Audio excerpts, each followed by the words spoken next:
அசுர குணங்களை பத்தி பேச ஆரம்பிக்கிறார். நம்முடைய குணங்களை இங்க நம்ம ஒருத்தர் என்ன பண்ணலாம், படம் பிடிச்சு பார்த்துக்கலாம். யாரும் தப்பா நினைச்சுக்க வேண்டாம். இது நான் சொல்லக்கூடிய குணங்கள் கிடையாது. இது எல்லாமே பகவான் சொல்லக்கூடிய குணங்கள் தான். சோ பகவான் எப்படிப்பட்ட குணங்கள்லாம் அசுர குணங்கள் அப்படின்னு சொல்லி பேச ஆரம்பிக்கிறார்.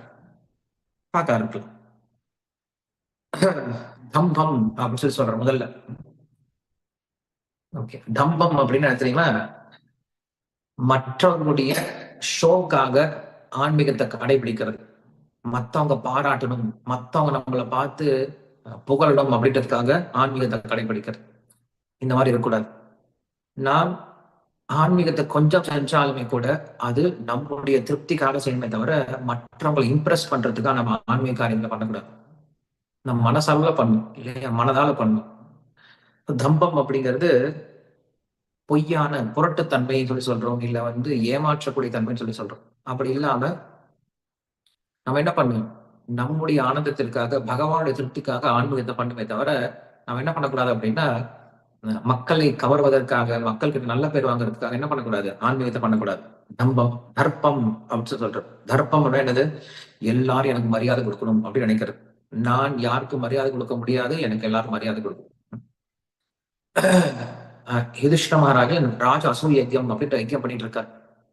அந்த யஜ்யம் பண்ணும் பொழுது எல்லா ராஜாக்களும் வராங்க.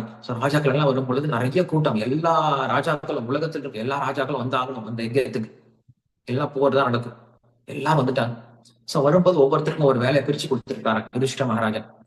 என்னது, பீமனுக்கு சமையல், அதே போல அர்ஜுனனுக்கு வரக்கூடிய விருந்தாளிகளை வரவேற்கக்கூடிய விஷயம். நகுல சகதேவர்களுக்கு ஒவ்வொரு வேலை கொடுத்திருக்காரு.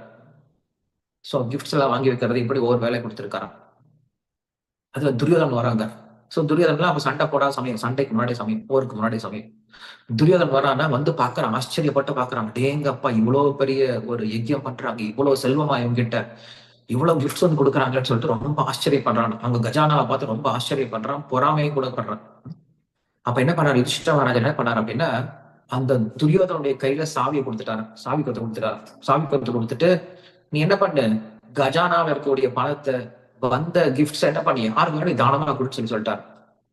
ஏன்னா அவனை விட நல்லா தானம் யாரும் கொடுக்க மாட்டாங்க. ஏன்னா அவன் என்ன பண்ணுவான், எப்படியாவது நம்மளுக்கு பிடிக்காத அண்ணங்களுடைய பணம் தானே, கொடுத்துறான், எல்லாத்துக்கும் கொடுறான், என்ன பண்ணுவான், எடுத்து கொடுத்துருவான் இல்லையா, நம்மளுக்கு அதான வேணும். சோ யுதிஷ்ட மகாராஜ் என்ன பண்ணாரு அப்படின்னா சரியான நபர்கிட்ட என்ன பண்ணிட்டாரு, சாவி எடுத்து கொடுத்துட்டாரு. நீ என்ன வேணா கொடுத்துக்கோ, எவ்வளவு வேணா கொடுத்துக்கோன்னு சொல்லி கொடுத்துட்டாரு. ஏன்னா அந்த அளவுக்கு அவங்க கிட்ட செல்வம் இருந்தது. சோ அதனாலதான் அர்ஜுனனுக்கு பேர் தனஞ்செயன் பேர். என்ன பண்ண, அர்ஜுனன் போயிட்டு அவ்வளவு செல்வத்தை கொண்டு வந்து வச்சிருந்தாங்க. எதற்காக, சேர்த்து வைக்கிறதுக்காக கிடையாது, மற்றவங்களுக்கு கொடுப்பதற்காக. செல்வத்தை சேர்ப்பது தவறு கிடையாது. அந்த செல்வத்தை என்ன பண்ணும், சேர்த்து தானே வச்சுக்காம அந்த செல்வத்தை மற்றவர்களுக்கு பகிர்ந்து கொடுக்கறதா உண்மையான தானம் அப்படின்னு சொல்றோம். சோ அப்படி என்ன பண்ணாரு அப்படின்னா எல்லாருக்கும் ஒரு சேவை பிரிச்சு கொடுத்திருக்காரு. அப்ப கிருஷ்ணர் கேட்கிறார், அண்ணா எனக்கு என்னடா சேவை அப்படின்னு சொல்லி கேட்கிறார். சோ யுதிஷ்ட மகாராஜன் சொல்றாரு, கிருஷ்ணா உனக்கு நான் சேவை கொடுக்க முடியுமா, நீ அதெல்லாம் சேவைலாம் பண்ண வேணாம், நீ இருந்தா போதும் அப்படின்னு சொல்றார். ஆனா கிருஷ்ணர் சும்மா இல்லை. கிருஷ்ணர் சும்மா சாப்பிட முடியாது இல்லையா, அவர் ஏதாவது ஒரு வேலை பண்ணிட்டே இருக்கணும்.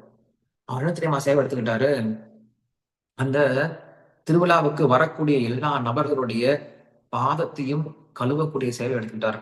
அவங்களுடைய செப்பல் எடுத்து கரெக்டா வச்சுட்டு எல்லாருடைய பாதத்தையும் கழுவி உள்ள அனுப்பக்கூடிய சேவை எடுத்துட்டாரா. யாரு, கிருஷ்ணன்.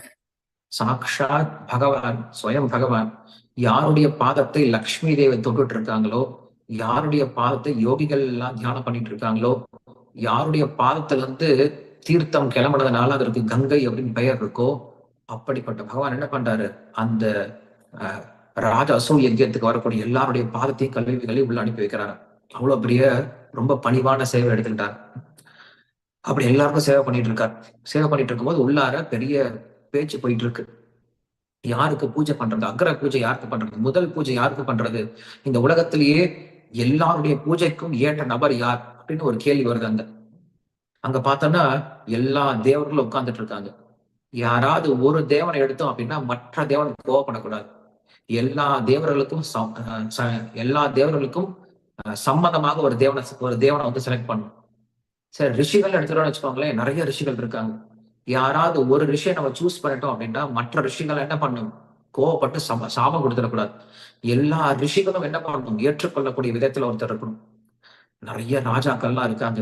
எல்லாருமே வில் அம்பு வாளோட இருந்துட்டு இருக்காங்க. எல்லாரும் பௌருஷம், ரொம்ப ரோஷம் உடையவர்கள். அதுல யாராவது ஒருத்தரை தப்பா சூஸ் பண்ணிட்டோம் அப்படின்னா மத்த ராஜாக்கள்லாம் சண்டைக்கு வந்துடுவாங்க. எல்லாரும் கொன்னுடுவாங்க. ஒருத்தர் அடிச்சுட்டு கொன்னுடுவாங்க. இப்படி தேவர்களுக்கும் ரிஷிகளுக்கும் ராஜாக்களுக்கும் எல்லாருக்கும் சம்மதமாக ஒருத்தனை சூஸ் பண்ணும் இந்த உலகத்துல. அவருக்கு பூஜை பண்ணும் அப்படின்ட்டு யுதிஷ்டிர மகாராஜா நினைச்சாரு. நினைச்சதுக்கு அப்புறம் யோசிக்கிறாங்க யார் கூப்பிடலாம் அப்படின்னு யோசிக்கும் பொழுது அங்க யுதிஷ்டிர மகாராஜன், பீஷ்மர், துரோணர், வியாசர், பரசுராமர் எல்லாரும் ஒரே முகமாக யார் தெரியுமா சொன்னாங்க? கிருஷ்ணருக்கு பூஜை பண்ணுங்க அப்படின்னு சொன்னாங்க. ஏன்னா கிருஷ்ணரை காட்டிலும் உயர்ந்த தேவன், கிருஷ்ணரை காட்டிலும் உயர்ந்த ரிஷி, கிருஷ்ணரை காட்டிலும் உயர்ந்த ராஜா, கிருஷ்ணரை காட்டிலும் உயர்ந்த ஒரு சக்தி இந்த உலகத்துல கிடையாது. என்ன பண்ணலாம், எல்லாரும் கிருஷ்ணருக்கு பூஜை பண்ணலாம் அப்படின்னு எல்லாரும் ஒத்துக்கிட்டாங்களாம். உடனே என்ன பண்ணான்னா சகாதேவன் ஓடி வர, கிருஷ்ணர் எங்கன்னு கேட்கிறாங்க. கிருஷ்ணர் எங்கன்னு யுதிஷ்டிர மகாராஜர் கேட்கிறாரு. நான் போய் கூட்டிட்டு வரேன்னா சொல்லிட்டு வெளில ஓடி போறேன். ஓடி போய் சகாதேவன் பாக்குறாரு. கிருஷ்ணர் என்ன பண்றாரு, வரக்கூடிய மக்களுடைய செப்பல் எல்லாத்தையும் கழட்டி வச்சுட்டு அவங்களுக்கு பாத பூஜை பண்ணிட்டு இருக்காரு. சகாதேவன் சொல்றான், கிருஷ்ணா நீ வா. நானா? நான் எங்க நான் இங்க சேவை பண்ணிட்டு இருக்கேன். இல்ல அதெல்லாம் வேறவங்க பார்த்தவங்க, நீ வா கிருஷ்ணா. இதுக்கு யுதிஷ்டிர மகாராஜ் கூப்பிடுறாரு. என்ன யுதிஷ்டிர மகாராஜர் கூப்பிடுறாரு? எதுக்கு கூப்பிடுறாரு? என்ன விஷயம்? பூஜை பண்ண போறாங்களா? அவங்க கூப்பிடுறாங்க. எனக்கு பூஜையா? உனக்குதான் பூஜை. எனக்கு எதுக்கு பூஜை? உனக்குதான் பூஜை பண்ண எல்லாரும் ஒத்துக்கிட்டாங்க. நீ வா உள்ள, உனக்குதான் பூஜை. செருப்ப எல்லாருடைய காலையும் கழுவிட்டு இருந்த அந்த கிருஷ்ணனை கொண்டு போயிட்டு பெரிய சிம்மாசனத்துல உட்கார வச்சு எல்லாரும் பூஜை பண்ணாங்களா. எல்லாரும் ஒத்துக்கிட்டாங்களா கிருஷ்ணர் தான் முழுமுதற் கடவுள் அப்படின்னு ஒத்துக்கிட்டாங்களா. என்ன காரணம்? கிருஷ்ணர் எல்லாத்துக்கும் சேவை பண்ணார். சோ கிருஷ்ணர் எல்லாத்துக்கும் சேவை பண்ணதுனால, எல்லாருக்கும் மரியாதை கொடுத்ததுனால கிருஷ்ணருக்கு எல்லாரும் மரியாதை கொடுக்க ஆரம்பிச்சோம். கிருஷ்ணர் என்ன பண்ணாங்க, எல்லாரும் கிருஷ்ணர் பகவானை ஏத்துக்கிட்டாங்க. இதனால நம்ம என்ன பண்றோம், கிருஷ்ணர் பகவானை ஏத்துக்கிறோம். ஏன்னா கிருஷ்ணரை காட்டில் ரொம்ப பணிவான, ரொம்ப எளிமையான ஒரு பகவான் நம்ம எங்கேயும் பார்க்கவே முடியாது. சோ அப்படியே அங்க சொல்லிட்டாரு, நம்ம என்ன பண்ணோம் அப்படின்னா என்னைக்குமே மற்றவர்களுக்கு மரியாதை கொடுக்க தெரியணும். அதற்கு அப்ப கொடுத்தாதான் நமக்கு கிடைக்கும்.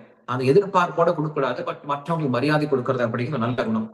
குரோதக, கோவப்படுறது, எல்லா விஷயத்தும் கோவப்படுறது, சின்ன சின்ன விஷயத்தெல்லாம் கோவப்படுறது.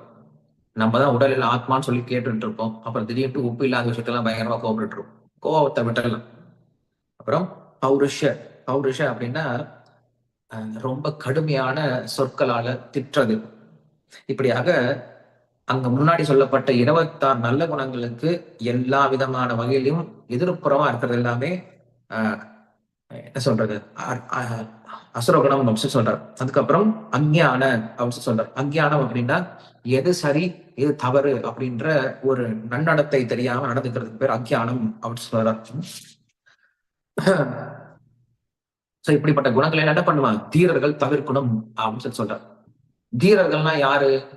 நம்ம இந்த வார்த்தை அடிக்கடி கேள்விப்பட்டோம். தீரன் கேள்விப்பட்டிருப்போம்.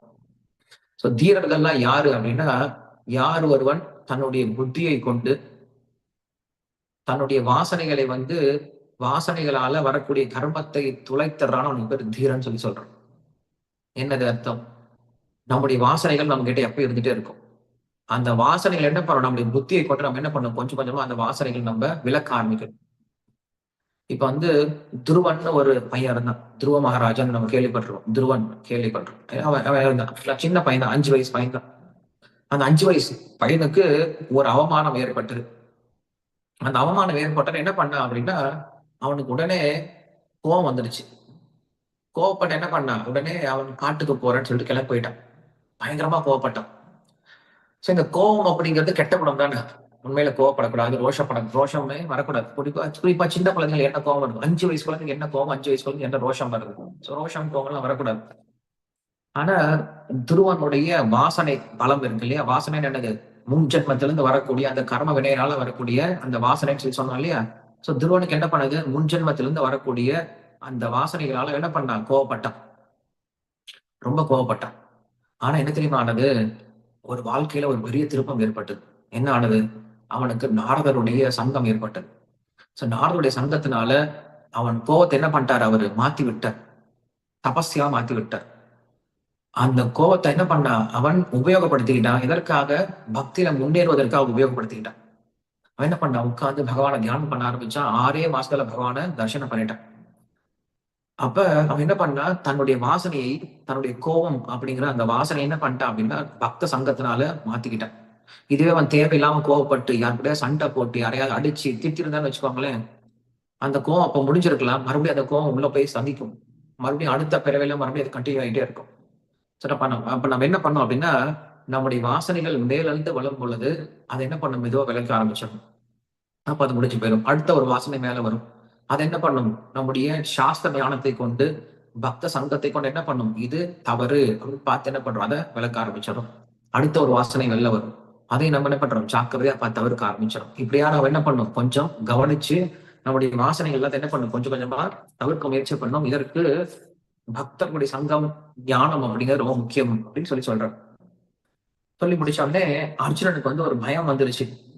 அர்ஜுனன் நினைக்கிறான், கிருஷ்ணா உண்மையில எனக்கு நல்ல குணம் இருக்கா, கெட்ட குணம் இருக்கா, நான் அசுரனா தேவனா அப்படின்னு சொல்லிட்டு என்ன பண்றான்? கேட்க ஆரம்பிக்கிறான். அப்பதான் கிருஷ்ணர் பதில் சொல்றாரு, தைவி சம்பத்தி மோக்ஷய நிபந்தியா சுராத்மதா மா சௌச்ச சம்பதம் தெய்வம் அபிக்ஞாதோசி பாண்டவா அப்படின்னு சொல்லி சொல்றான். இப்படியாக ஒருவனுக்கு தெய்வ குணங்கள் அப்படிங்கிறது மோட்சத்தையும், அசுர குணங்கள் அப்படிங்கிறது பந்தத்தையும் கொடுக்கும். அர்ஜுனா நீ கவலைப்படாத, நீ நல்ல தெய்வ குணத்தோட தான் பிறந்திருக்க அப்படின்னு சொல்லிட்டு என்ன பண்றாரு கிருஷ்ணர்? அர்ஜுனனை வந்து தேர்த்தி விடுறாரு. ஏன்னா அர்ஜுனன் வந்து பயப்பட ஆரம்பிச்சிட்டான். நான் இப்படி பேசுறேனே, எனக்கு இந்த மாதிரி பற்றுதெல்லாம் இருக்கே, நான் உண்மையில தெய்வ குணத்தோட இருக்கணும், அசுர குணத்தோட இருக்கணும்னு நினைச்சுக்கிறான். உண்மையில நல்லவங்க எல்லாருமே தன்னை கெட்டவங்களா நினைச்சுப்பாங்க, கெட்டவங்க எல்லாமே தன்னை நல்லவங்களா நினைச்சுப்பாங்க. இதுதான் இந்த உலகத்தினுடைய நியதியா இருக்கு. நல்ல பக்தர் எல்லாம் பாருங்களேன், உயர்ந்த பக்தர்கள் என்ன தெரியுமா சொல்றாங்க? எனக்கு ஒரு நல்ல குணமும் கிடையாது, நான் நல்லவனே கிடையாது, எனக்கு பக்தியே கிடையாது அப்படின்னு சொல்லுவாங்க. இதே ஒண்ணுமே இல்லாத கெட்ட கெட்ட குணமுடைகள் என்ன பண்ணுவாங்க? என்ன போல உத்தமன் யாருடா, நான் ரொம்ப நல்லவன்டா, என்னை விட தகுதியானவன் யாருடான்னு நினைச்சிட்டு இருப்பாங்க. இதை நம்ம கொஞ்சம் கொஞ்சம் மாத்திக்க முயற்சி பண்ணணும். சரி, இப்படியாக கிருஷ்ணன் வந்து என்ன பண்றாரு அப்படின்னா, அர்ஜுனன் மேல அன்போட அங்கேயும் வந்து என்ன பண்ற, ரொம்ப ஜாக்கிரதையா அர்ஜுனுடைய குணத்தை பார்த்து புரிஞ்சுக்கிட்டார். அர்ஜுனா பயப்படாதப்பா, உனக்கு எல்லா நல்ல குணம் இருக்கு. ஏன்னா நம்ம கிட்ட இந்த ஆத்மாவுக்கு எப்பயும் நல்ல குணம் இருந்துட்டு தான் இருக்கு. ஆனா அந்த நல்ல குணம் என்ன ஆகுது அப்படின்னா, கெட்ட குணத்தினால என்ன பண்ணிருக்குன்னா கவரப்பட்டிருக்கு. ஒருத்தர் என்ன பண்ணும்? அந்த கெட்ட குணங்களை மெதுவா விலக்கிட்டு நல்ல குணங்கள் என்ன பண்ணும்? ஒருத்தருடைய நல்ல குணத்தை மேல கொண்டு வர முயற்சி பண்ணும்.